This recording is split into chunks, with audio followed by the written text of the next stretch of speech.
नमस्कार, मी Sarita Kaushik. Coffee with कौशिकमध्ये आपलं स्वागत आहे. महाराष्ट्राच्या राजकारणामध्ये सध्या एक शब्द जो चर्चेत आहे तो म्हणजे ऑपरेशन टायगर. ऑपरेशन टायगरमध्ये आता नक्की पुढं काय होतंय, खासदार खरंच आले की नाही हे जाणून घ्यायला महाराष्ट्र इच्छुक आहे. खरं तर महाराष्ट्राच्या राजकारणातच 2022 पासून किंवा 2019 पासून अशा काही गोष्टी घडतात आहेत की ज्या देशानंच ह्याआधी पाहिल्या नव्हत्या. त्यामुळेच का, पण नवनवीन नेतृत्व सुद्धा उदयास आलंय.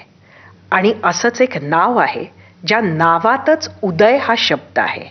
आणि उदय सामंत आपले उद्योग मंत्री हे आज आपल्याबरोबर कॉफी विथ कौशिकमध्ये आहेत. आणि खरं तर उदय सामंत यांचं असणं हे आपल्यासाठी ह्यासाठी सुद्धा महत्त्वाचं आहे, कारण प्रत्येक गोष्टीची इनसाईड स्टोरी ही त्यांना माहिती असते असं महाराष्ट्र मानतो. उदयजी, आपलं स्वागत आहे. खरं तर सगळ्यांचं लक्ष हे ऑपरेशन टायगरकडे. तुमचा आम्ही ट्विट बघितला, आम्ही तो चालवला सुद्धा, लोकांपर्यंत नेला. पण एखाद्या इंटरव्ह्यूच्या अगदी शेवटाला आपण रॅपिड फायर राऊंड करत असतो, पण मला वाटतं तो रॅपिड फायर राऊंड आज सुरुवातीलाच करायला हवा. ऑपरेशन टायगर हे यशस्वी झालंय का, होय की नाही? ऑपरेशन टायगर नक्कीच यशस्वी होईल. म्हणजे झालंय म्हणण्यापेक्षा होईल. याचं कारण असं आहे की मी अनेक वेळा असं सांगितलं की ऑपरेशन टायगर शिवसेना जी वंदनीय बाळासाहेबांच्या विचाराची आहे आणि ज्याचं नेतृत्व एकनाथ शिंदे साहेब करतात, त्यांनी ज्या पद्धतीनं हा पक्ष पुढे नेला आहे, मुख्यमंत्री असताना महाराष्ट्राच्या स्तरावर वेगवेगळे निर्णय घेतलेले आहेत, त्याच्यामुळे त्यांच्याबद्दल एक वेगळं आकर्षण नक्कीच बाकीच्या पक्षांमध्ये आहे. त्याच्यामुळं खासदारांचं टायगर ऑपरेशन व्हायच्या अगोदर अनेक माजी आमदार पक्षामध्ये आले, अनेक नगरसेवक पक्षामध्ये येत आहेत, काल परवा देखील नगरसेवक पक्षामध्ये आले. आणि म्हणून जर काल जी मिटिंग झाली युबीटीची दिल्लीमध्ये आणि तिथे हे 6 खासदार पोचू शकले नाहीत किंवा पोचले नाहीत किंवा पोचू दिलं नाही, पोचले नाहीत, याचाच अर्थ काही कालावधीमध्ये ऑपरेशन टायगर हे यशस्वी होईल. म्हणजे अजूनही तुम्ही होय किंवा नाही सांगितलं नाही, होईल असं म्हणता? आम्ही होईल म्हटलं. अच्छा. ह्या खेपेला तुम्ही कुठली डोंगर, कुठली झाडी दाखवताय? कुठे आहेत हे खासदार? दिल्लीमध्ये आहेत ना, खासदार दिल्लीमध्ये आहेत. त्याच्यामध्ये पण ते दिल्लीमध्ये असताना सुद्धा अजून एक आपल्याला जाणवत असेल की आम्ही ज्यावेळी गुवाहाटीला गेलो त्यावेळी कोतळा काढणारी ही भाषा होती, आता तुडवा ही भाषा आहे. ज्यांनी अख्खा पक्ष बुडवला, म्हणजे पक्ष बुडवा अशी परिस्थिती ज्यांची झालेली आहे ती आम्हाला तुडवा म्हणतात. त्याच्यामुळे ही लँग्वेज, ही भाषा देखील महाराष्ट्राला कळते. आणि ज्यांच्या संपर्कामध्ये नेत्यांनी राहिला पाहिजे, ज्यांच्यासाठी नेत्यांनी रस्त्यावर उतरलं पाहिजे, असं नेतृत्व एकनाथ शिंदे साहेब आहेत असं खासदारांना ते वाटलं असेल, म्हणून ते कालच्या बैठकीला गेले नाहीत. त्याच्यामुळे ते दिल्लीमध्येच आहेत आणि त्यांना कुठं झाडीबिडी दाखवायची गरज आहे असं मला वाटत नाही. त्यांनी स्वतःहून तो निर्णय घेतलेला असेल. या खेपेचं जे ऑपरेशन आहे त्या ऑपरेशनचे शिल्पकार कोण? नाही, या ऑपरेशनचे शिल्पकार मला असं वाटतं की जर ऑपरेशन टायगर हे यशस्वी झालं तर ते 6 खासदारच ह्याचे खरे शिल्पकार आहेत. कारण त्यांनी पुन्हा एकदा महाराष्ट्राला असं दाखवून दिलं की जे नेतृत्व जनसामान्यांपर्यंत पोचलं पाहिजे, अडीअडचणीला मदत केली पाहिजे, खासदार म्हणून मार्गदर्शन नेतृत्वाने केलं पाहिजे, ते कदाचित मिळत नसल्यामुळे त्यांनी हा निर्णय घेतलेला आहे. त्याच्यामुळे शिंदे साहेबांचं नेतृत्व सर्वमान्य आहे. डॉक्टर श्रीकांत शिंदे हे देखील त्यांच्या जवळचे सगळ्यांचे मित्र आहेत. त्यांनी देखील अनेक कामं विकासाची किंवा लोकसभेमध्ये मांडलेली आहेत. कदाचित त्यांना असं वाटलं असेल की शिंदे साहेबांच्या नेतृत्वाखाली आणि डॉक्टर श्रीकांत शिंदेंच्या सहकार्यामुळं त्यांच्या मतदारसंघामध्ये अनेक कामं होऊ शकतात, ही दोन्ही मंडळी पक्षासकट आपल्या मागे उभी राहू शकते, म्हणून त्यांनी हा निर्णय घेतलेला असेल. एक प्रश्न महाराष्ट्राच्या मनात आहे की घोषणा कधी होणार? लवकरच घोषणा होईल ना. आणि म्हणून मगाशी म्हटलं की या ऑपरेशनचे शिल्पकार हे तेच 6 खासदार ठरतील. परंतु याच्यासाठी त्यांनी शिंदे साहेबांचं नेतृत्व का स्वीकारलं हा देखील विचार अनेक लोक करत आहेत. डॉक्टर श्रीकांत शिंदेनी कशा पद्धतीनं त्यांची मैत्री जपली हा देखील भविष्यामध्ये मुद्दा पुढे येईल. त्याच्यामुळं लवकरात लवकर काही कालावधीमध्येच हे सगळे निर्णय होतील. खरं तर मैत्री नेतृत्व ह्यापेक्षा आपण ऐकतो आहोत म्हणजे उद्धव ठाकरेंचे जे खासदार सातत्यानं प्रेस कॉन्फरन्स दिल्लीहून घेत आले या गेले एक 72 तास, त्यामध्ये त्यांचा आरोप तर फक्त 15 कोटींचा ॲडव्हान्स हाच आहे, त्यामुळे हेच एक कारण आहे असं त्यांचं म्हणणं आहे. नाही, हे महाराष्ट्राला माहिती आहे. आम्ही ज्यावेळी निर्णय घेतला त्यावेळी तो आकडा 50 कोटीचा होता. आता तो निदान 15 कोटीवर आलाय. काल काहीतरी ऍडव्हान्स काल काहीतरी परत 50 कोटीवर आलाय. हे सगळे फेक नरेटिव्ह सेट करण्यासारखे प्रकार आहेत. पहिली गोष्ट, माझी जे पत्रकार परिषद घेत आहेत त्यांना देखील एक सूचनावाजा विनंती आहे की भास्कर जाधव साहेबांनी काल जो एक मुद्दा मांडलाय तो माझ्या दृष्टीनं अतिशय महत्वाचा आहे. ते असं म्हणालेत की बाह्य यंत्रणेकडनं काय होतंय हा विचार आपण नंतर करू, पण आपल्या अंतर्गत काय चाललंय, अंतर्गत काळाबरोबर जे आपण बदललं पाहिजे, म्हणजेच थोडक्यात असं आहे की संवाद केला पाहिजे, तो होत नसल्यामुळे ह्या सगळ्या गोष्टी होत आहेत. तर आम्हाला सल्ला देण्यापेक्षा, आमच्यावर आगपाकड करण्यापेक्षा भास्कर जाधव साहेबांनी जो सल्ला दिलेला आहे त्याची जर अंमलबजावणी झाली तर आता जे शिल्लक आहे ते तरी टिकेल. खरं मी म्हणजे ह्या तुम्ही जो आता मुद्दा मांडला त्याला घेऊन एक प्रश्नाकडे येते, पण त्याआधी या ऑपरेशन टायगरला घेऊन एक प्रश्न आहे की काही टेक्निकल अडचण आहे का आता ज्यामुळे तुम्ही ही घोषणा करत नाही आहात? काल मी असं एक जबाबदारीनं स्टेटमेंट केलं आणि वाक्य वापरलं की एखादं काम हाती घेतल्यानंतर ते कायदेशीररित्या तडीस नेण्याची मानसिकता किंवा ताकद ही एकनाथ शिंदे साहेबांमध्ये आहे. मग ते एखादं मिशन सक्सेस करणं असणं, एखादं विकासाचं काम टोकाला जाऊन पूर्ण करणं असणं, म्हणजे उदाहरणार्थ मुंबई पुणा मिसिंग लेन जो कोणाच्या दृष्टिक्षेपात देखील नव्हता त्यांनी जाहीर केला आणि तो करून दाखवला. तसंच त्यांचं राजकारणामध्ये आहे. त्यांनी एखादी गोष्ट मनावर घेतली की ते पूर्ण करतात आणि ते कायदेशीररित्या पूर्ण करतात. त्याच्यामुळे आता जे कोण काय वावड्या उठवतायत की कदाचित सही झालेली नसेल, कदाचित अजून काय झालेलं नसेल. आताच मी प्रसार माध्यमाच्या माध्यमातून ऐकतोय आणि बघतोय की जे ॲफिडेव्हिट केलेलं आहे त्याचा देखील जो काही मजकूर आहे तो देखील आम्हाला बघायला मिळतोय. ज्या काही गोष्टी करू किंवा केलेल्या आहेत ह्या कायदेशीररित्या सगळ्या गोष्टी तपासून केलेल्या असतात. ही जे काही सध्या आता ऑपरेशन तुडवा आम्ही राबवणार असं ही जी संजय राऊतांनी काल धमकी दिली, आज अशा पद्धतीचे होर्डिंग सुद्धा लागलेले आहेत, त्यामुळे सिक्युरिटी ठिकठिकाणी वाढवली आहे या खासदारांच्या घराकडे. काय भीती नक्की वाटते तुम्हाला यांच्यासाठी?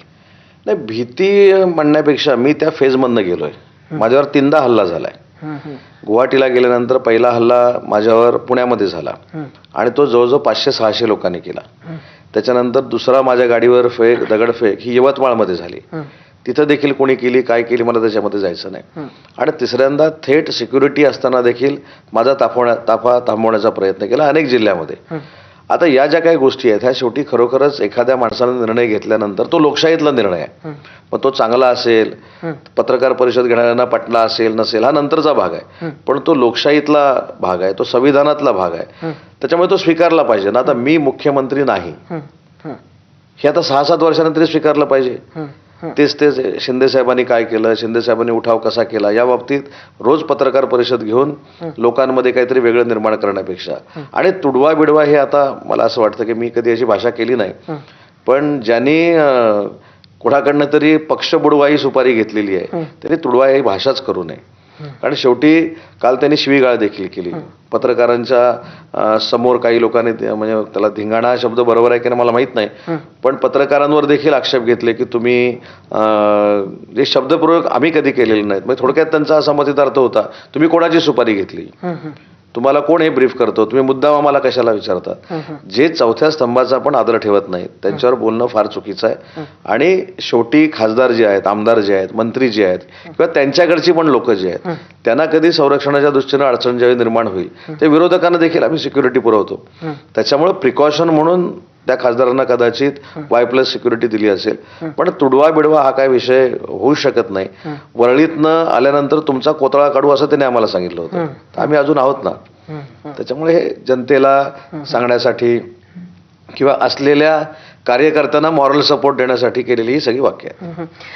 खरं तर गेल्या ऑपरेशनच्या वेळेला म्हणजे जेव्हा शिंदे साहेब गुवाहाटीला गेले तेव्हा तुम्ही अगदी पहिल्या जाणाऱ्यांमध्ये नव्हता, तुम्ही काही दिवस थांबले होते. एक समजण्याचा प्रयत्न करूयात की नंतर असं काय झालं ज्यामुळे तुम्ही जाण्याचं ठरवलं? मी नक्कीच पहिले 3 दिवस गेलो नव्हतो. मी देखील गेलो नव्हतो, गुलाबराव पाटील साहेब देखील गेले नव्हते, दादा भुसे गेले नव्हते, संजय राठोड गेले नव्हते, दीपक केसरकर गेले नव्हते. आम्ही पहिल्या दिवसापासून पक्षप्रमुखांना हेच सांगण्याचा प्रयत्न करत होतो की शिंदे साहेब हे मास लीडर आहेत आणि शिंदे साहेबांचा तुमच्यापेक्षा आमदारांमध्ये संपर्क आहे आणि अशा व्यक्तीला काहीच नकोय, फक्त नॅचरल अलायन्सकडे जाण्यासाठी हे ते प्रयत्न करतायत. ज्यांच्या मांडीवर आपण जाऊन बसलोय काँग्रेसच्या लोकांच्या, हे जनतेला देखील मान्य नाही. आपल्याला मॅन्डेट एक दिलं, आपण करतोय दुसरं. त्याच्यानंतर मध्ये आम्हाला असं सांगण्यात आलं होतं शिंदे साहेबांनी ज्यावेळी पुढाकार घेतला त्यावेळी काही दिवसांनी याच्यामध्ये सुधारणा करू, आणि त्याच्यानंतर करोना आला, आपल्याला देखील माहिती. आणि करोनामध्ये अशा गोष्टी करणं योग्य नाही, त्याच्यामुळे हे सगळं लेट झालं. पण जे काही शब्द आम्हाला दिलेले गेलेले होते ते पूर्ण झाले नाहीत. मी स्वतः 3 दिवस सांगणारा असं होतो की कुठेतरी आपण कॉम्प्रोमाइज करणं गरजेचं आहे, शिंदे साहेबांना परत आणणं गरजेचं आहे. पण काही आजूबाजूची जी लोक असतात ते असं प्लीड करून देतात की काही होत नाही, शिंदे साहेब गेल्यामुळं काही फरक पडणार नाही, एक 7-8च लोक जातील, गेलेले परत येतील, असं जे काही ब्रीफ करणाऱ्यांचा एक माहोल आजूबाजूला असतो. त्यांनी कदाचित पक्षप्रमुखांना त्यावेळी मिसगाईड केलं असेल आणि 3-4 दिवस वाट बघितल्यानंतर समोरचं चित्र देखील आमच्या लक्षात आलं की नॅचरल अलायन्सकडे आम्हाला जायची सगळ्यांची इच्छा आहे. मग परत जर आपण काँग्रेस बरोबरच बसणार असू तर आम्ही देखील सगळ्यांनी निर्णय घेतला. त्याच्यामुळे तिथली सिच्युएशन जी होती त्या 3 दिवसामधली, त्या आमचा मंत्र्यांचा हाच आग्रह होता की शिंदे साहेबांना तुम्ही परत बोलवा, शिंदे साहेबांशी चर्चा करा. शिंदे साहेबांसारखा मनाचा मोठेपणा दाखवणारा माणूस असू शकत नाही. पण काही झालंच नाही आणि शेवटी हतबल होऊन ज्यावेळी आम्ही एका मिटिंगला बसलो त्यावेळी आम्हाला स्पीकर फोनवर सांगण्यात आलं की तुम्हाला जायचं तर तुम्ही कोणी पण जा, आणि अशा पद्धतीनं ते निर्णय झाले. आता ते त्यांना कोणी सांगितलं ते चुकीचं असेल, बरोबर असेल, असं का म्हणाले असतील ते तुम्हाला? म्हणजे तुम्ही त्यांच्या बरोबर थांबले असताना सुद्धा तुम्हाला जायचं असेल तर जा, असं का म्हणाले असतील उद्धव ठाकरे? आता हा प्रश्न त्यांनाच विचारला पाहिजे. कारण शेवटी कसं आहे की ते पक्ष चालवतात, पक्षाची स्ट्रॅटेजी ते ठरवतात, पक्षात पुढे काय घडणार असेल तर ते चांगलं आहे की अयोग्य आहे ते देखील तेच ठरवतात. मग त्यांना कदाचित कोणीतरी ब्रीफ केलं असेल की सगळे जरी निघून गेले तरी पार्टी उभारी घेईल, पार्टी पुन्हा सत्तेमध्ये येईल, आपले नगरसेवक निवडून येतील, आपले 80 ते 100 आमदार निवडून येतील, आपले 20-25 खासदार निवडून येतील, असं कदाचित चुकीचं कोणीतरी ब्रीफ केलं असेल. त्या कॉन्फिडन्सवर कदाचित ते बिचारे बोलले असतील. म्हणजे तो तुमच्यासाठी टर्निंग पॉइंट ठरला का त्यांना सोडायचा? तर नक्कीच ना, माझ्यासाठी नाही. आम्ही जे सगळे मंत्री महोदय होतो आणि आमचा आग्रह हाच होता. त्या पिरियडमध्ये बघा आपण देखील दाखवले की मिलिंद नार्वेकर आणि रवींद्र फाटक हे देखील शिंदे साहेबांकडे गेले होते आणि शिंदे साहेबांनी त्यावेळी देखील हेच सांगितलं होतं की मला माझं राजकीय भवितव्य काय आहे ह्याच्यापेक्षा माझ्यासोबत जे आलेले आहेत त्या आमदारांना मला न्याय द्यायचा आहे आणि त्याच्यासाठी ही भूमिका तुम्ही घ्यावी. पण त्यानंतर पुढे काहीच झालं नाही, म्हणून शिष्टमंडळ मधनं गेलेले रवी फाटक हे देखील साहेबांबरोबर आले आणि परवा ते देखील आमदार झाले. तुम्ही नॅचरल अलायन्स बद्दल एक बोललात, पण आता ही जी खासदार मंडळी आहे जी आता तुमच्याकडे येतात ह्यांनी निवडणूक सुद्धा वेगळी लढली होती. आता हे जे निवडून आले ते काँग्रेस आणि राष्ट्रवादी शरदचंद्र पवार पक्षाबरोबर असल्यामुळे निवडून आले अशा पद्धतीचं आहे. आता अशा लोकांना घेताना जनतेचं जे मॅन्डेट आहे त्या मॅन्डेटच्या विरोधात आपण जातोय असं तुम्हाला वाटत नाही का? नाही, हेच 19ला झालं होतं ना. मॅन्डेट एक होतं, भाजप आणि शिवसेना आम्ही एकत्र लढलो होतो. बरोबर. फार मोठं यश, घवघवीत यश आपल्याला मिळालं होतं आणि आम्ही नॅचरल अलायन्सकडे जावं हीच आमची भूमिका होती.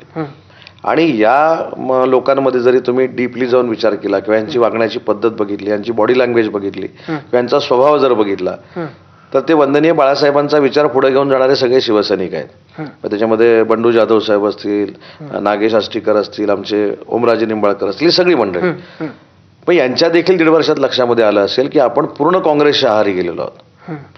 जे राहुल गांधी स्वातंत्र्यवीर सावरकरांवर कडाडून टीका करतात, त्यांची अवहेलना करतात, हे महाराष्ट्राला म्हणजे समजणारं कोड म्हणजे उलगणारं कोडं नाही, आवडणारं नाही, अशा राहुल गांधींच्या बरोबर जेव्हा आपण बसतो आणि स्वातंत्र्यवीर सावरकरांचा अपमान सहन करतो तेव्हा या सगळ्यांना रिअलाइज झालं असेल की आपण ज्या अलायन्स मध्ये लढलो ती अलायन्स स्वातंत्र्यवीर सावरकरांच्या विरोधातली आहे आणि स्वातंत्र्यवीर सावरकरांच्या विरोधात बोलून देखील आपलं पक्ष नेतृत्व काहीच बोलत नाही, हे रिअलाइज झालं असेल.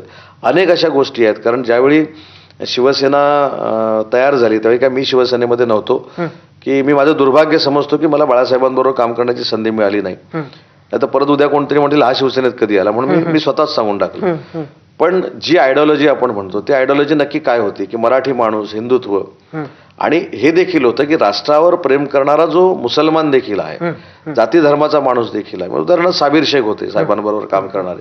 तर या लोकांना ताकद देण्याची भूमिका ही वंदनीय बाळासाहेब घ्यायचे आणि दुर्दैवानं ते होत नसेल म्हणून मॅन्डेट मिळालं असताना देखील काँग्रेस बरोबरच आपण सगळ्या गोष्टी करतोय आणि काँग्रेस हिंदुत्ववादी सगळे जे नेते आहेत त्यांच्यावर टीका करते हे ज्यावेळी लक्षात आलं असेल त्यावेळी त्यांनी निर्णय घेतला असेल.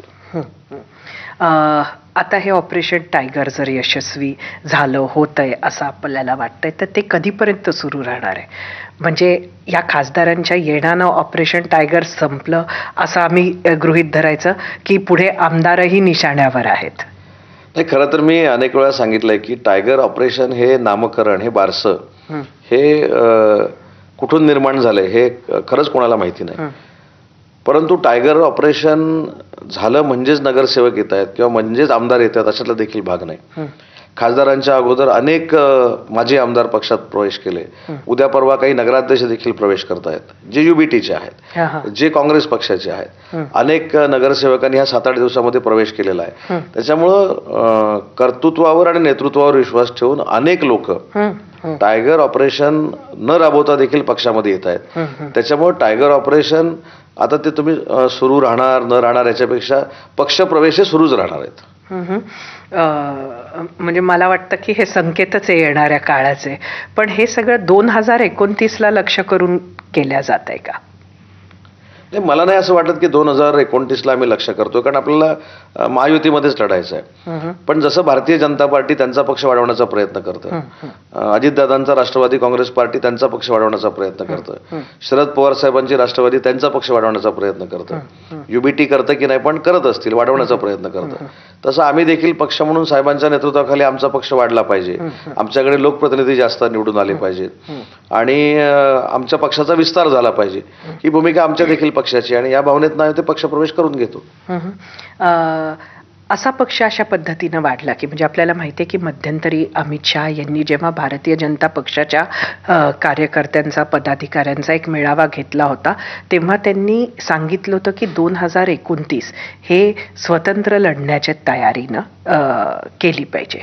त्यानंतर अनेक वेळा देवेंद्र फडणवीसांनी तुम्ही जसं म्हटलं तसं म्हटलेलं आहे की आम्ही महायुतीतच लढणार. असं जरी असलं तरी ॲट सम पॉइंट स्वबळ ही मला वाटतं प्रत्येक राजकीय पक्षाची इच्छा असते. 2029ला तुम्ही असं कधी कन्सिडर केलंय का की शिवसेना म्हणून तुम्ही स्वबळावर लढू शकाल आणि त्याचीही कुठेतरी पूर्वतयारी आहे का? अमित शहा साहेबांनी जे भाषण केलं होतं ते आपण सगळ्यांनीच ऐकलं. पक्षाच्या प्लॅटफॉर्मवर नाही, ते ऍक्च्युली ऐकलं नाही. त्याचं कारण हे आहे की जेव्हा त्यांनी ही भाषा केली आणि कार्यकर्त्यांना तयारीला लागा म्हटलं, ते भाषण ओपन भाषण नव्हतं आणि म्हणूनच ते हे बोलू मीडियावर आलं. मीडिया तर माझं याच्याबद्दलचं मत असं आहे की प्रत्येक पक्षाला पक्ष वाढवण्याचा अधिकार आहे आणि जो कार्यकर्ता काम करत असतो म्हणजे आमचा शिवसैनिक काम करत असतो त्याला जर ऊर्जा द्यायची असेल, त्याला जर मोटिवेट करायचं असेल, त्याला जर ताकदीनं काम करायचं असेल तर ह्या अशी भाषणं असतात ना.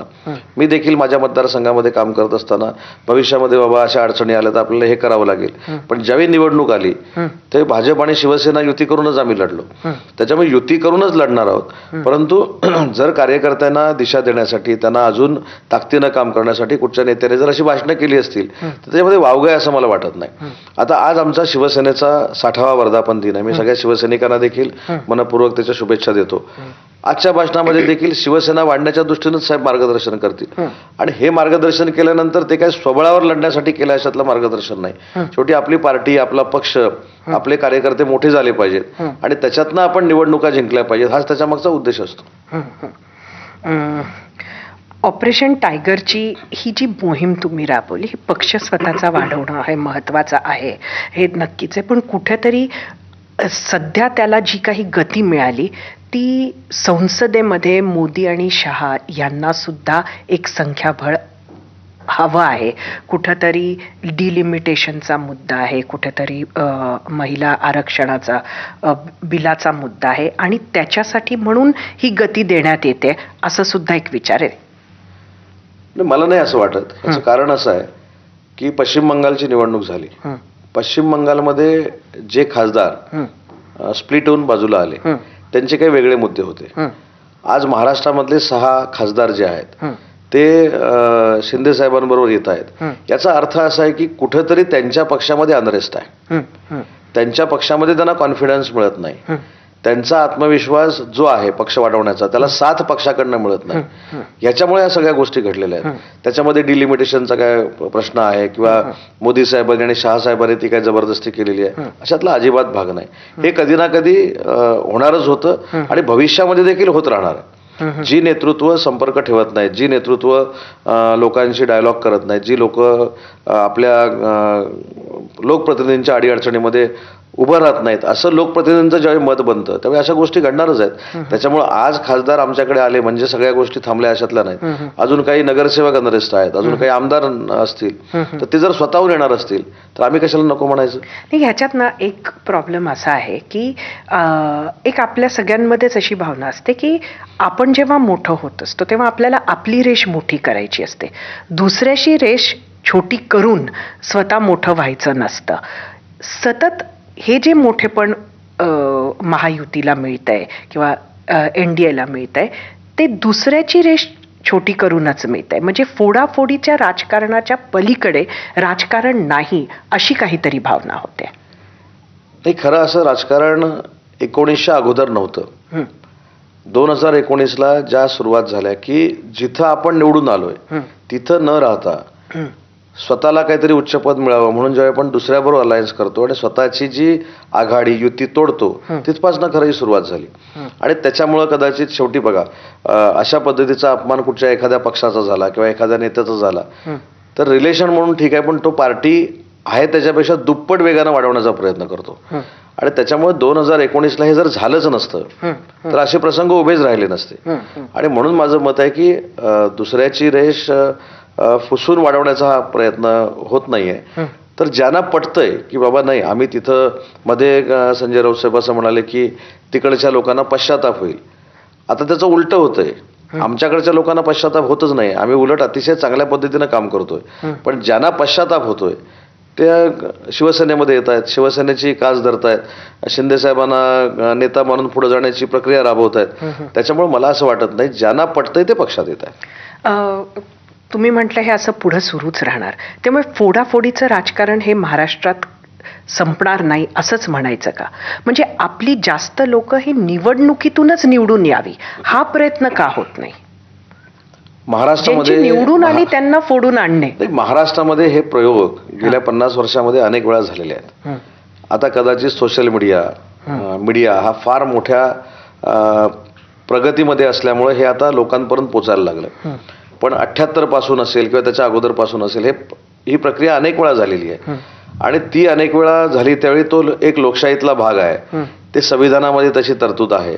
ज्यांना स्वतःचं अस्तित्व पॉलिटिकल टिकवायचं असेल किंवा एखादी गोष्ट समोरच्याची पटली नसेल तर निर्णय घेण्याचा अधिकार कायद्यामध्ये जो दिलेला आहे त्याच्यातनं या सगळ्या गोष्टी झाल्यात. त्याच्यामुळे हे काय आता 2019लाच झालं किंवा आता 3 वर्षापूर्वी झालं अशातला बघा नाही, 25-30 वर्षामध्ये अनेक वेळा या गोष्टी घडलेल्या आहेत. फक्त एक महत्वाची गोष्ट आहे की ज्यावेळी आम्ही 4 वर्षापूर्वी हा उठाव केला तेव्हा असं एक वातावरण तयार केलं होतं की मतदारांच्या मनामधनं आम्ही उतरलेलो आहोत.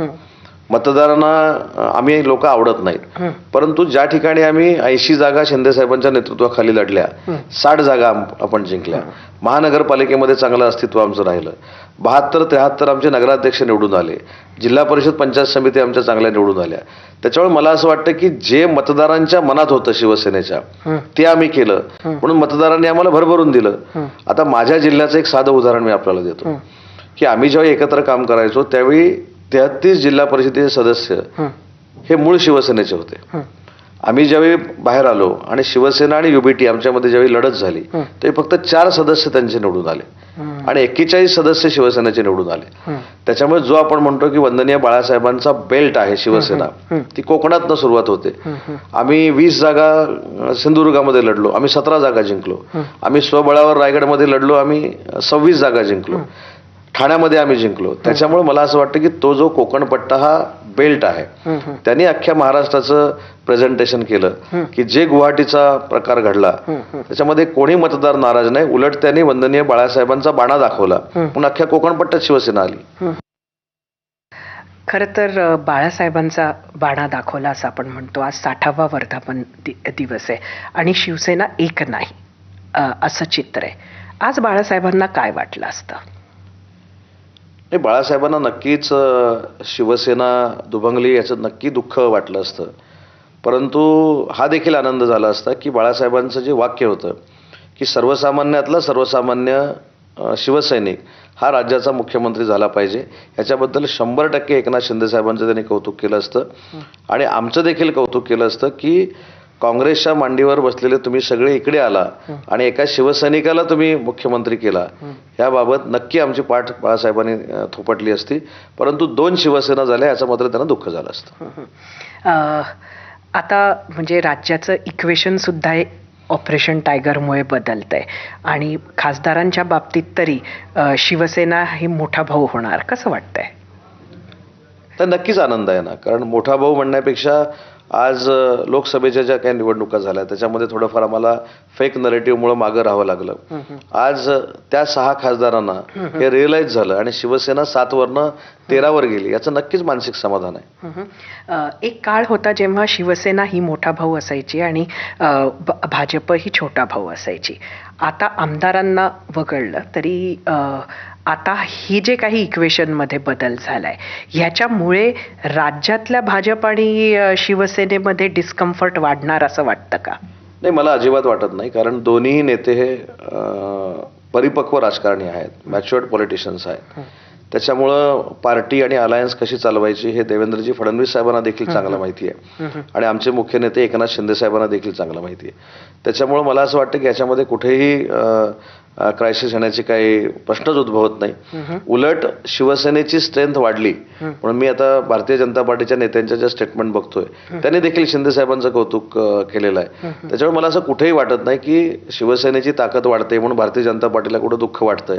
उलट दोन्ही पक्ष हे अतिशय समन्वयानं राजकारणामध्ये काम करतायत, सरकारमध्ये काम करतायत आणि आता आमच्या जोडीला अजितदादांचा देखील पक्ष आहे. त्याच्यामुळे या दोघांमधलं जे रिलेशन आहे हे राजकारणाच्या पलीकडेच आहे, मैत्रीचं आहे. त्याच्यामुळे ही अलायन्स अतिशय चांगल्या पद्धतीनं आम्ही पुढे नेतोय आणि भविष्यातल्या निवडणुका देखील आम्ही महायुतीनंच लढणार आहोत. तुम्ही म्हणताय मैत्रीचं आहे आणि अलायन्स हे एवढंच एक फक्त कंपल्शन नाही, मग शिंदे साहेब एवढ्यांदा दरेला का जात असतात?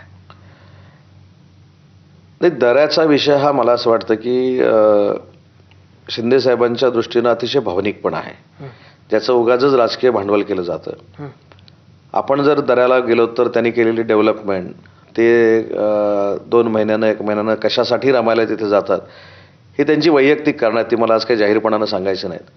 परंतु ते कुठच्या फेजमधनं राजकारणामध्ये पुढे येऊन आज ते राजकारण करतायत आणि आम्हाला सगळ्यांना सांभाळतायत, ही खरं तर काही विरोधकांनी माहिती घेतली पाहिजे. आणि ते दऱ्यामध्ये जातात, काही त्यांचे कौटुंबिक काही गोष्टी त्या ठिकाणी म्हणजे जुळलेल्या आहेत, त्यासाठी ते वारंवार तिथं जातात. पण तिथं गेल्यानंतर ते दऱ्याला का गेले, दिल्लीत गेल्यानंतर ते दिल्लीला का गेले, या सगळ्या गोष्टी होत असतात. पण नाराज होऊन काम करणारे एकनाथ शिंदे साहेब नाहीत, हे मी स्पष्टपणानं सांगतो. मी त्यांना जेवढं जवळून ओळखतो, नाराज होऊन काम करणार नाहीत, ते स्पष्ट बोलणारे आहेत. आणि तसंच देवेंद्रजींचा स्वभाव असल्यामुळं असा देवेंद्रजींवर किंवा भाजपावर नाराज झालेत म्हणून ते दऱ्यामध्ये गेलेत, अन्य कोणावर नाराज झालेत म्हणून ते दऱ्यामध्ये गेलेत, असं कधीही झालेलं नाही. दऱ्यामध्ये जाण्याला काही इतिहास आहे, त्यांच्या कौटुंबिक काही गोष्टी आहेत आणि म्हणून दऱ्यामध्ये गेले आणि दिल्लीमध्ये 2च ठिकाणी गेले की बातमी होते. दिल्लीला गेले की का गेले, म्हणजे दिल्लीला गेल्यानंतर कधी कधी ते मोदी साहेबांना पण भेटत नाहीत, अमित शहा साहेबांना देखील भेटत नाहीत, आपल्या खासदारांना भेटतात तरी टीका होते.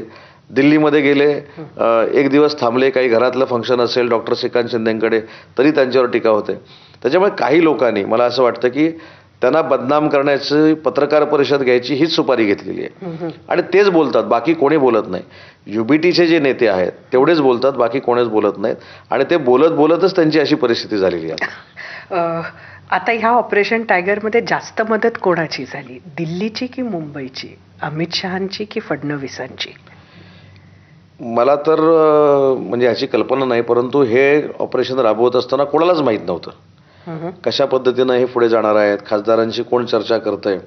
पण मला जे ऐकिवात आहे किंवा मला जे जाणवतं, डॉक्टर श्रीकांत शिंदे हे खासदार म्हणून अतिशय चांगलं लोकसभेमध्ये काम करतात नरेंद्र मोदी साहेबांनी देखील अनेक वेळा त्यांच्यावर विविध परदेशातल्या जबाबदाऱ्या टाकल्या. म्हणजे सिंदूर सारखं मिशन परदेशामध्ये जाऊन काही देशांमध्ये पटवून देण्याची जबाबदारी त्यांच्यावर होती.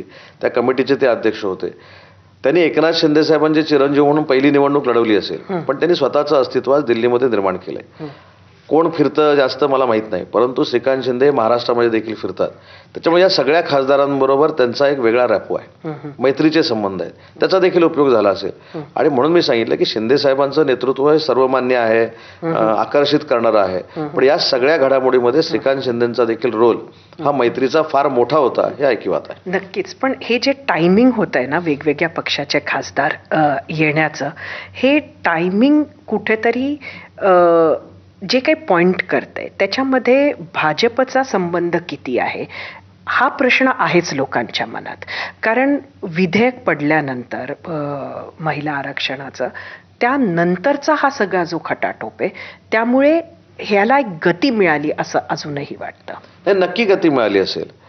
त्या विधायकाच्या दृष्टीनं नक्की त्याला गती मिळाली असेल. पण हा योगायोग आहे. म्हणजे ते विधायक पास करण्यासाठीच नरेंद्र मोदी साहेबांनी काही शिंदे साहेबांना सांगितलं, किंवा अमित शाह साहेबांनी शिंदे साहेबांना सांगितलं, किंवा देवेंद्रजींनी आणि शिंदे साहेबांनी एकत्र मिळून काही केलं, असं अजिबात नाही. हा योगायोग आहे. परंतु ऑब्व्हियसली त्याची ताकद विधायकाला मिळणारच आहे, हे नाकारून पण चालणार नाही.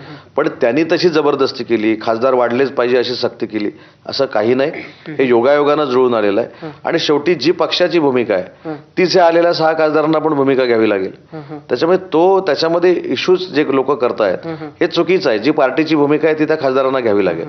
पण हा 100% योगायोग आहे. कुणीतरी सांगितलं म्हणून ही काही मिशन होत नाही.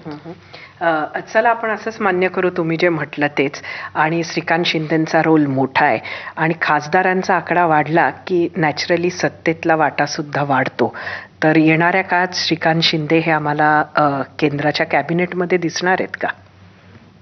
मी एक पूर्वीचा अनुभव मुद्दाम जाहीरपणाने इथं सांगतो की ज्यावेळी 7 खासदारांमध्ये मंत्री करायची वेळ आली त्यावेळी सगळ्यांनी शिंदे साहेबांना, खासदारांनी सांगितलं की श्रीकांत शिंदे साहेबांना मंत्री करा.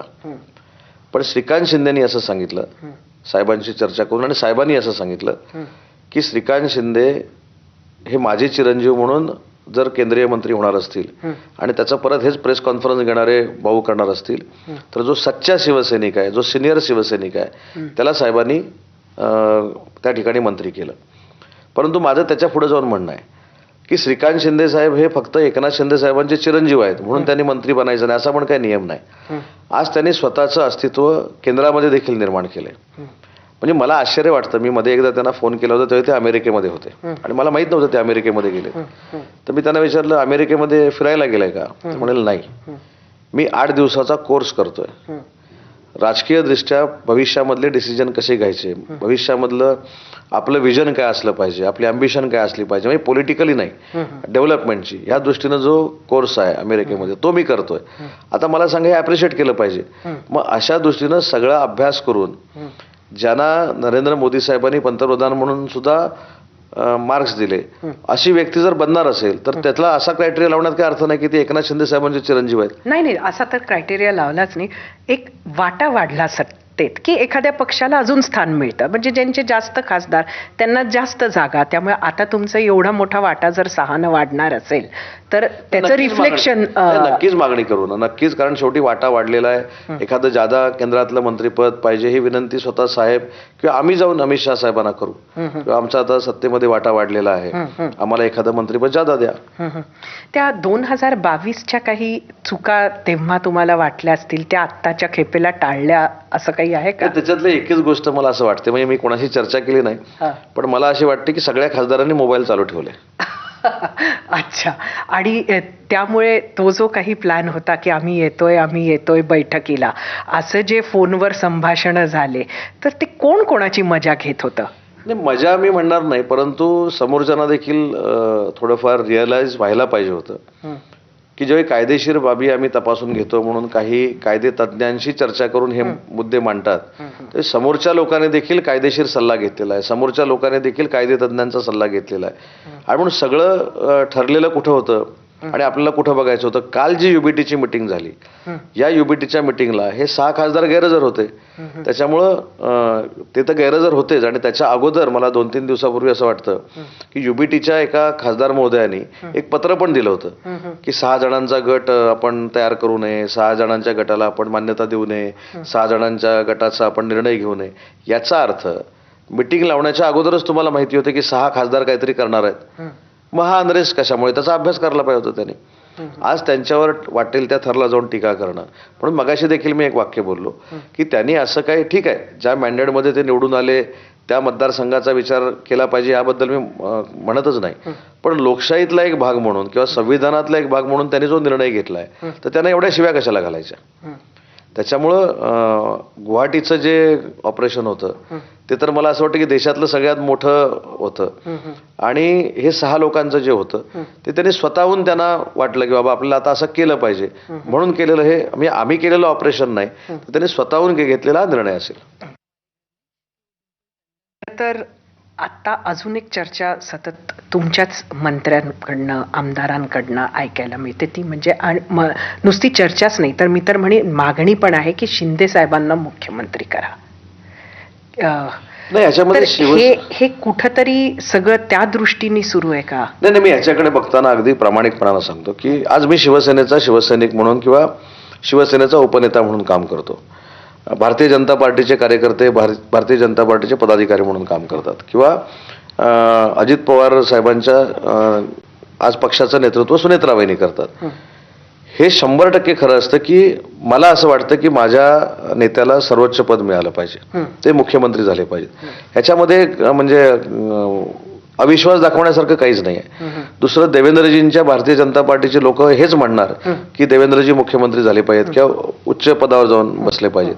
तसं सुनेत्राबाईंच्या राष्ट्रवादीचे तेच म्हणणार की त्या मुख्यमंत्री झाल्या पाहिजेत. त्याच्यामुळे कार्यकर्त्यांची आणि त्या पक्षामध्ये काम करणाऱ्या नेत्यांची भावना असते. परंतु प्रॅक्टिकली जे काय सीट निवडून देतात, प्रॅक्टिकली जे काय सीट निवडून आलेले आहेत, म्हणूनच शिंदे साहेबांनी निर्णय घेतला. त्याच्यामुळेच देवेंद्रजी राज्याचे मुख्यमंत्री झाले. त्याच्यामुळे सगळा जो खेळ आहे तो आकड्यावर आहे, परंतु प्रत्येकाच्या मनामध्ये आपला नेता हा सर्वोच्च पदावर बसला पाहिजे ही भावना असणं काही अयोग्य नाही. नाही, पण ही ना तुमच्या पक्षातून सर्वात अधिक उघड बोलून दाखवल्या जाते, आणि खास सत्तेत सहभागी असताना हे असं बोलून दाखवणं म्हणजे काय त्याचा अर्थ काढायचा? मान्य आहे, म्हणजे तुम्ही जे म्हणता, मी म्हणजे त्रिपुराचा जो NCPI पक्ष आहे त्यांनाही वाटत असेल की आपल्या पक्षाचा नेता हा तोच भाग आहे त्याच्याबद्दल. मला त्याच्यामध्ये असं वाटतं की कुठेतरी तुमच्या पक्षातून सगळ्यात जास्त हे उघड बोलून दाखवलं जातं, सतत बोलून दाखवलं जातं, त्यामुळे हे कशाला उत्तर आहे? काय अस्वस्थता आहे? नाही, उत्तर नाही आहे. जे आपण आता सांगितलं की तीच ती भावना आहे की साहेबांनी मोठं व्हावं, उच्च पदावर बसावं, याच्यासाठी भाजपाचं खच्चीकरण करावं किंवा राष्ट्रवादी काँग्रेस पार्टीचं खच्चीकरण करावं, हा उद्देश ठेवून आमच्यातलं कोण बोलत नाही.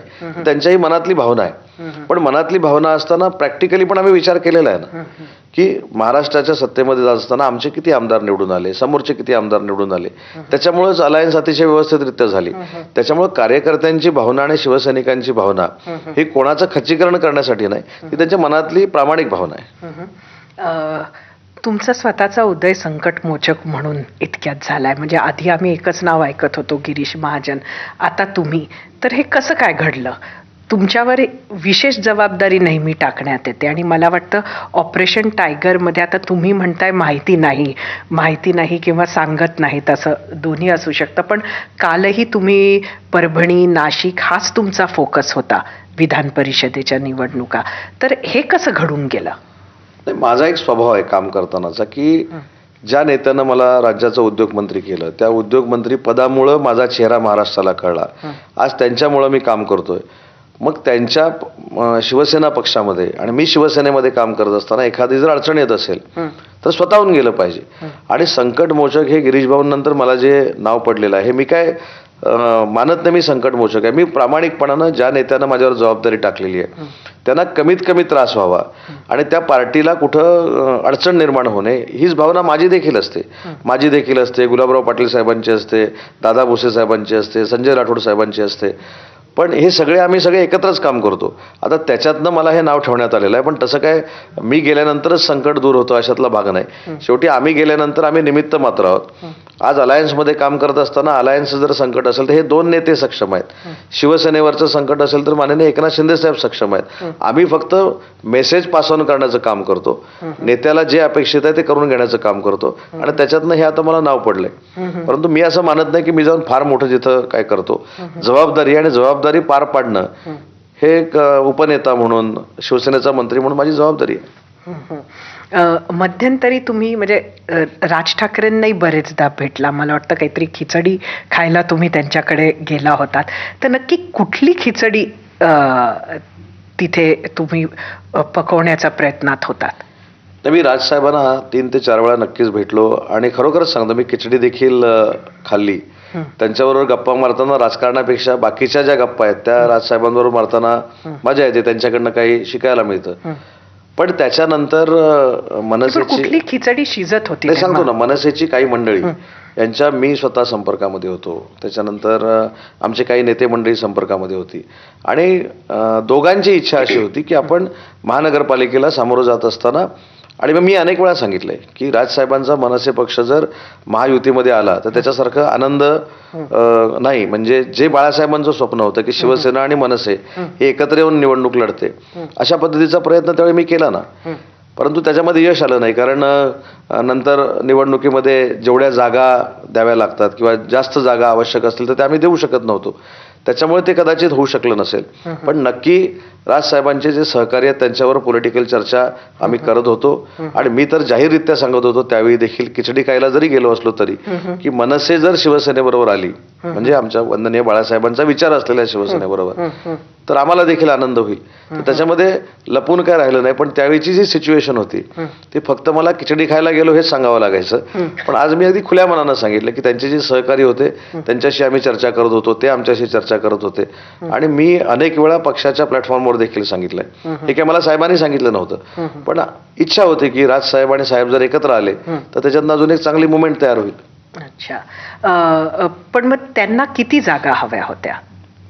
नाही, त्याच्यानंतर ती चर्चाच पुढे गेली नाही ना. त्याच्यानंतर काय झालं की अचानक हिंदीचा मुद्दा निघाला, आणि हिंदीचा मुद्दा निघाल्यानंतर मला असं वाटतं की युबीटीच्या काही लोकांनी राजसाहेबांचा गैरसमज करून दिला. कारण हिंदीची जी सक्ती झाली ही या सरकारनं केली नाही, हे मी जाहीरपणानं पुराव्यानिशी देखील आता सिद्ध करू शकतो. कारण त्यावेळी उच्च व तंत्र शिक्षण मंत्री मी होतो, त्याचा सगळ्यात मोठा पुरावा मी आहे. जी डॉक्टर माशेलकर साहेबांची कमिटी केली त्याच्यातनं जो अहवाल आला त्याच्यामध्ये जो पॅरा टाकण्यात आला की मराठी आणि इंग्लिश बरोबर हिंदी सक्तीची केली पाहिजे, हा पॅरा आहे त्याच्यामध्ये, तो त्या सरकारचा होता, आणि तो पॅरा स्वीकारला कोणी? तत्कालीन मुख्यमंत्र्यांनी.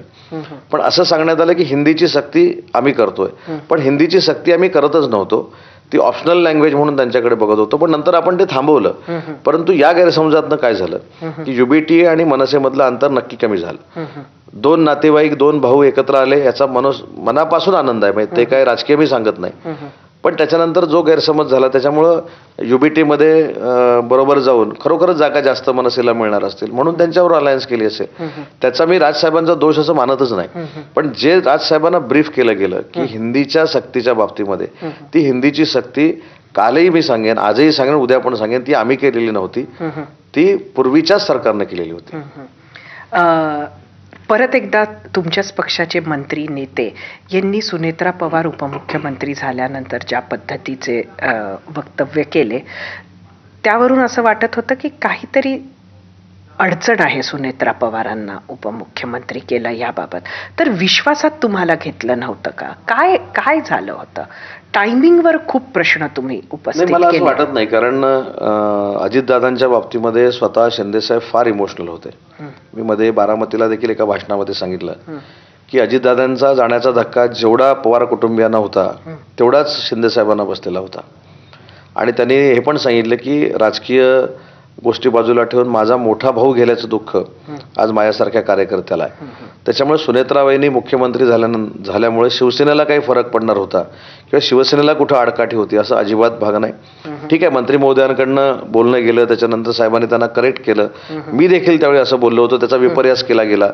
मी तर असं म्हटलं होतं की सुनेत्रा वहिनी उपमुख्यमंत्री झाल्यानंतर अजितदादांचा वारसा नक्की पुढे नेतील, हा कॉन्फिडन्स आम्हाला सगळ्यांना आहे. पण माझ्या तोंडामध्ये असं घालण्यात आलं की मी त्यांना विरोध केला आणि तो शिवसेनेचा विरोध आहे. अजिबात नाही. त्याच्यामध्ये वाक्य असं बोललो होतो की सोशल मीडियावर जे काय येत आहे, ज्या चुकीच्या बातम्या येतात की असं का झालं, असं का झालं, तर ही शंका काही लोकांच्या मनामध्ये आहे, हे मी बोललो.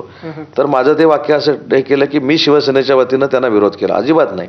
आणि म्हणून मी सांगितलं की एकनाथ शिंदे साहेबांना पवार कुटुंबियाप्रमाणेच दुःख होतं अजितदादा गेल्यानंतर. त्याच्यामुळे सुनेत्राबाईंनी राज्याच्या उपमुख्यमंत्री झाल्या, हे दुःख असण्याचं शिवसेनेला कारणच नाही. एक दुःख सध्या गुणरत्न सदावर्तेंना आहे असं वाटतंय. त्यांनी काय म्हटलं ते तुम्हाला माहिती आहे, फक्त दर्शकांसाठी म्हणून सांगते की एकनाथ शिंदे हे पॉलिटिकली आणि आयडिओलॉजिकली उपमुख्यमंत्री म्हणून अनफिट आहेत आणि त्याचबरोबर उदय सामंतांबरोबर मिळून ते एक टोळी चालवतात असं त्यांचं क्रिटिसिझम आहे. हे का झालं, म्हणजे कशातून येत आहे? नाशिकची एक जागा आहे, 40 एकर जागा आहे, जी 2024ला MIDCनं घेतली. तिथं 72 अनधिकृत बांधकामं होती, ती MIDCनं पाडली. पण तिथे एक बौद्ध विहार देखील होतं आणि मंदिर देखील होतं. ते मी स्ट्रिक्टली त्यांना ऑर्डर दिली होती की पाडू नका. आणि ती कारवाई झाल्यानंतर ते त्या लोकांना भेटले असतील, त्यांनी थेट सांगितलं की मी त्याच्यामध्ये गैरव्यवहार केलेला आहे. आता आपल्या सदावर्ते साहेबांना होळीला, दिवाळीला आणि आता कुंभमेळा असल्यामुळे कदाचित माझी आठवण झाली असेल, पण ह्याच्यामध्ये काहीच तथ्य नाही. मी काल तर पुढे जाऊन सांगितलं, नाशिकच्या परिसरामध्ये ती जागा सोडाच, 1 इंच जागा जर माझ्या किंवा माझ्या नातेवाईकांच्या नावावर असेल, मी राजकीय संन्यास घेतो. मुद्दा असा आहे की कोणतरी काहीतरी ब्रीफ करतंय म्हणून काहीतरी अर्थ लावून बोलण्यात काही अर्थ नाही. आणि शिंदे साहेबांचे आणि त्यांचे संबंध देखील जवळचे आहेत. मला तर ते अरेतुरे करतात, त्यांना तुम्ही अधिकारच देऊन टाकलाय, मला तुम्ही अरेतुरे करा. पण असा त्यांचा काय गैरसमज झाला की आम्ही ती गैरव्यवहार केला. मी आजही सांगतो ना, त्या बिचारा शिंदे साहेबांचा त्याच्यामध्ये काही संबंध नाही. त्या आधी त्या जमिनीमध्ये मी MIDCचा मिनिस्टर म्हणून महाराष्ट्रामध्ये जेवढी अनधिकृत बांधकामं MIDCच्या जागेवर आहेत ती तिथल्या लोकांना विश्वासात घेऊन पाडा, अशा पद्धतीचे ज्यावेळी निर्देश देतो, तो फायदा इंडस्ट्रियलिस्ट नाही ना, तो आपल्या महाराष्ट्राच्या ग्रोथसाठी केलेला आहे. ती जागा कुठची, महसूल मंत्र्यांनी कुठचे निर्णय घेतले, काही मला माहित नाही. आणि काल ज्यावेळी मी नाशिकमध्ये त्या सगळ्या आंदोलनकर्त्यांना भेटलो, ते म्हणाले त्यांच्या स्टेटमेंटचा आमचा पण काही संबंध नाही, कारण मी पहिले त्यांना भेटलो होतो आणि काल देखील मी त्याच्यावर मार्ग काढतो म्हणून सांगितलं. परंतु शिंदे साहेबांचं नेतृत्व काय आहे याच्या सर्टिफिकेटची आवश्यकताच नाही कोणाची, कारण शिंदे साहेबांचं नेतृत्व काय आहे आता देशानं बघितलेलं आहे. काल देखील देशानं बघितलेलं आहे, विधानसभेच्या निवडणुकीमध्ये देशानं बघितलेलं आहे, बाकी सगळ्या निवडणुकांना बघितलेलं आहे. तर 100% सदावर्ते साहेबांचा काहीतरी गैरसमज झालेला आहे. पण पुढच्या काही दिवसात आम्हाला भेटले की आम्ही दूर करू. म्हणजे ते संकट सुद्धा संकट मोचक बघतील त्या संकट. संकट असं मानत नाही, त्यांचं काहीतरी चुकीचं त्यांना ब्रीफ केलंय. म्हणजे सरकारची जमीन MIDC घेऊ शकत नाही, महसूल खात्याची जमीन MIDC घेऊ शकत नाही. मी साधं अजून एक उदाहरण देतो जो महाराष्ट्राला अभिमान असला पाहिजे. अशीच एक सरकारची जमीन आम्ही घेतली शिर्डीची, आणि आज जर शिर्डीला आपण गेलात तर देशातला पहिला डिफेन्स क्लस्टर त्याचं उद्घाटन आम्ही 15 दिवसापूर्वी केलं. त्याच्यामुळे सरकारच्या जमिनी MIDC घेत असतं, MIDCची जमीन आम्ही सरकारला देत असतो, त्याच्यामध्ये काही नवीन नाही. त्यांचा काहीतरी 100% गैरसमज झालाय आणि तो कशा पद्धतीचा आहे तो बघून मी नक्की दूर करेन. रोज तुमचे विरोध करणाऱ्या संजय राऊतांशी तुम्ही बोलत असता का? नाही, कधी कधी माझं बोलणं होतं ना, म्हणजे मी कधीतरी कार्यक्रमात असताना ते मला भेटतात, मी त्यांना भेटतो. आणि महत्वाची गोष्ट म्हणजे अगदी आपल्याला देखील माहिती आहे की ते जेव्हा आजारी होते तर मी देखील त्यांची चौकशी केली होती. आणि मला असं वाटतं की संवेदना काय असते हे एकनाथ शिंदे साहेबांनी दाखवून दिलेलं आहे. 4 वर्षामध्ये रोज सकाळच्या पत्रकार परिषदेमध्ये जेवढं झोडता येईल, जेवढं बोलता येईल, जेवढी टीका करता येईल तेवढी एकनाथ शिंदे साहेबांवर संजय राऊतांनी केली. पण ज्यावेळी ते आजारी होते, त्या आजारपणाचंही भांडवल नाही करत, पण स्वतः त्यांनी फोन केला, त्यांचे बंधुराज सुनील राऊत आहेत त्यांना, आणि त्यांनी काय सांगितलं की बाकी राजकारण होत राहील, पण पहिलं संजय राऊत साहेबांना काळजी घ्यायला सांगा तब्येतीची आणि ठणठणीत बरं होऊन घरी या. ही सांगणारी देखील मानसिकता लागते. आता कोण करते नाही करते मला माहित नाही, पण ही नक्की संवेदनशीलता माननीय एकनाथ शिंदे साहेबांकडे आहे, म्हणूनच लोक आकर्षित होतात. नक्कीच. मला माहिती आज वर्धापन दिन आहे, तुम्हाला शुभेच्छा त्याच्या. आणि आज संध्याकाळी, म्हणजे परत शेवटचा प्रश्न म्हणून विचारते की आज संध्याकाळी आम्हाला खासदार स्टेजवर दिसणार आहेत का? नाही, मला पण ते बघायचं आहे की आज ते स्टेजवर दिसणार आहेत का, आणि दिसले तर खरोखरच आनंद आहे. परंतु आजचा वर्धापन दिन भविष्यामध्ये शिवसेनेची संघटना कशा पद्धतीनं पुढे जाईल, शिवसेना विकासात्मक काय काय करते, शिवसेनेच्या माध्यमातून साहेबांनी अनेक योजना आणल्या आहेत, त्याचा कशा पद्धतीनं पाठपुरावा केला जाईल, या संदर्भातच माननीय साहेबांचं मार्गदर्शन होईल असं मला वाटतं. आणि या सगळ्या मार्गदर्शनाच्या वेळी जर 6 खासदार हे जर व्यासपीठावर असतील तर जेवढा शिवसैनिकांना आनंद होईल तेवढाच मला होईल. नक्कीच आपण वेळ काढलात, आम्ही बोलवलं. आणि खरं तर मला वाटतं ऑपरेशन टायगर म्हणजे कुठनं टर्म आली ही जशी तुम्हाला माहिती नाही तसं मी पण म्हणेन मलाही माहिती नाही, पण ऑपरेशन टायगरमध्ये मला वाटतं पहिल्यांदाच आपल्या पक्षाकडनं असं कोणीतरी सविस्तर बोललं आहे. आपले खूप खूप धन्यवाद.